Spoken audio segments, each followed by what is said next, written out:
बिहारियों के बिना किसी राज्य का काम नहीं चलने वाला है, चाहे वो गुजरात हो या चाहे वो महाराष्ट्र हो। कभी भी बिहारी बोझ नहीं बनता है, जहां जाता है वहां का बोझ उठाता है, वो कहीं बोझ नहीं बनता। बिहार का लोग तो वहाँ पर महाराष्ट्र के समृद्धि को उजागर कर रहा, ऊंचा कर रहा है, मेहनत मजदूरी करता है। बिहार और यूपी के लोगों को जो मजदूर हैं, पूरे देश में जो है मांग उठती है, लोग डिमांड करते हैं। अगर वो ना जाए तो उनकी जिंदगी जो है ठप हो जाएगी दूसरे राज्यों की। पलायन पर बिहार के नेताओं का बयान आप देख लीजिए, यही रहा है कि बिहार के बच्चे अगर दिल्ली में न रहें, बॉम्बे न रहें, पंजाब न जाएं तो वहां की व्यवस्था ठप पड़ जाएगी।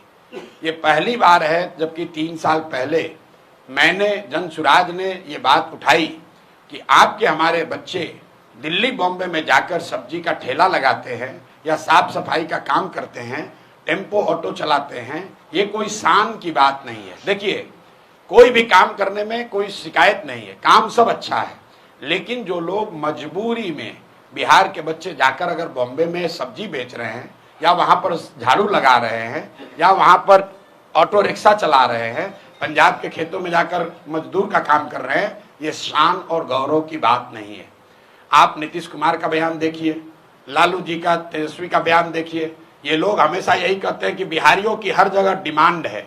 मेरे भाई, बिहारियों की हर जगह डिमांड नहीं है, हम लोग के बच्चे मजबूरी में जाते रहे हैं और पलायन बिहार का सबसे बड़ा अभिशाप है।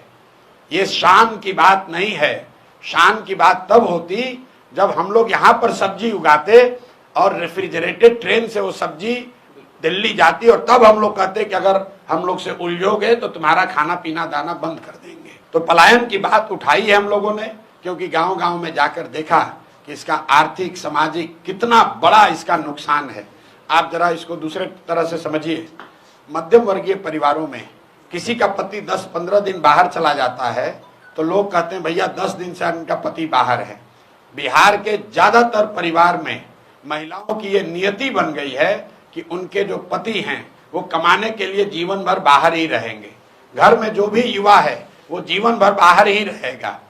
कोई छठ में, ईद में, शादी ब्याह में घर आता है, बाकी 12 में 10 महीने वो बाहर रहता है। जब तक शरीर में लोगों के यहाँ दम है तब तक वो मजदूरी करता है। 60-65 वर्ष का हो जाएगा तो बूढ़ा जब हो जाएगा, मजदूरी नहीं कर सकता है तो गांव आता है। और फिर उसके परिवार का जो सबसे नया लड़का है, 16 साल का, 18 साल का, वो लड़का ट्रेन में फिर मजदूर बनकर जाता है। ये पीढ़ियों से बात चलती आ रही है, ये रुकना चाहिए। पलायन का दर्द सबसे बड़ा दर्द है, इसलिए जनसुराज ने इस मुद्दे को उठाया है। सिर्फ मुद्दे को उठाया नहीं है, इसका पूरा प्लान दिया है कि कैसे 1 साल में 50 लाख से ज्यादा बिहार से बाहर रहने वाले मजदूरों को वापस लाकर यहीं पर रोजगार दिया जा सकता है। कल भी अभी सिवान में 15 मिनट तक मैंने इसको समझाया है। एक लाइन में आपको बता दूं, जनसुराज का जो मॉडल है कि जिस दिन बिहार से पूंजी का पलायन रुकेगा, उसके बाद बुद्धि का पलायन रुकेगा। पूंजी और बुद्धि का पलायन रुकेगा तो श्रम का पलायन अपने आप रुक जाएगा। बिहार से हर साल सिर्फ लाखों बच्चे मजदूर बनकर नहीं जा रहे हैं, करीब करीब 2.5 लाख करोड़ रुपया पूंजी का पलायन हो रहा है, जो बैंकों के जरिए हम लोग का पैसा दूसरे राज्यों में जा रहा है। उसको रोकने की जरूरत है। वो जब रुकेगा तो जो समझदार लोग हैं, पढ़े लिखे लोग हैं, स्किल वाले लोग हैं, उस पैसे का इस्तेमाल करके वो यहाँ पर रोजी रोजगार की नई नई व्यवस्था शुरू करेंगे और उससे यहाँ पर श्रम का पलायन अपने आप रुक जाएगा। 1 साल में, जनसुराज का वादा है, 1 साल में किसी भी व्यक्ति को मजबूरी में, अंडरलाइन कर रहे हैं, मजबूरी में, स्वेच्छा से जाना चाहते हैं जाइए, लेकिन मजबूरी में अपने बच्चों का पेट भरने के लिए हरियाणा, पंजाब, दिल्ली, बॉम्बे जाने की जरूरत नहीं पड़ेगी। 10-12 हजार रुपए का रोजी रोजगार का अवसर बिहार में ही उनको करके दिया जाएगा।